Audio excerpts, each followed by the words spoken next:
Karen's audacity reached a dangerous and outrageous level when her son demanded my lake cabin for a party, assuming that entitlement, HOA authority, and sheer boldness could coerce compliance. She believed that aggression, intimidation, and manipulation could bend reality to her will. What she did not anticipate was that the chief of police arrived on scene, someone with legal authority, tactical expertise, and unwavering resolve to protect property rights. Her audacious plan would collapse spectacularly. It began on a sunny Friday afternoon when I was preparing my lake cabin for a private family gathering. Karen's son, emboldened by his mother's audacity, appeared at the gate, demanding access to the property for a large party he had planned. Karen had sent a message, insisting that her son's entitlement overrode my ownership and authority. Their assumption that boldness alone could manipulate reality was audacious, reckless, and completely misguided. I calmly reviewed security footage and observed the approach of both Karen's son and her small entourage. Their audacity was obvious. They had arrived with equipment, invitations, and even banners, expecting compliance. Karen's boldness assumed that her familial connection and the HOA's perceived authority would intimidate me into submission. What they did not know was that I had anticipated such tactics and had already contacted the local police in advance. As her son reached the cabin gate, I stepped outside to address the situation. I explained clearly that the property was private, that no permission had been granted, and that any attempt to force entry would be considered trespassing. Karen's audacity faltered slightly, but she attempted to escalate remotely, shouting instructions and threats over her phone. Her boldness was met with calm, unwavering authority. Within minutes, the chief of police arrived, personally overseeing the scene. His presence immediately neutralized any potential escalation. Karen's son froze, realizing that legal authority far exceeded the audacity and entitlement he had relied upon.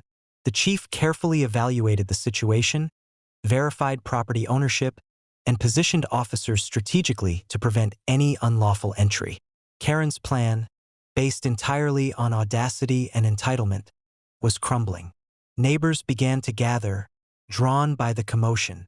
Karen's audacity, previously intimidating to many, now appeared reckless and foolish. Every gesture, every shouted instruction, and every attempt to manipulate or coerce was captured on camera and recorded as evidence. Her boldness, intended to assert control, had become the instrument of exposure and humiliation. The chief of police addressed the crowd and Karen's son, making it clear that any attempt to enter the property without permission would result in arrest for trespassing. Karen, observing remotely, erupted with anger, but her audacious authority had no effect. Her son, confused and panicked, retreated, realizing that their audacious plan had failed entirely. By mid-afternoon, Karen had received multiple citations for trespassing, harassment, and intimidation.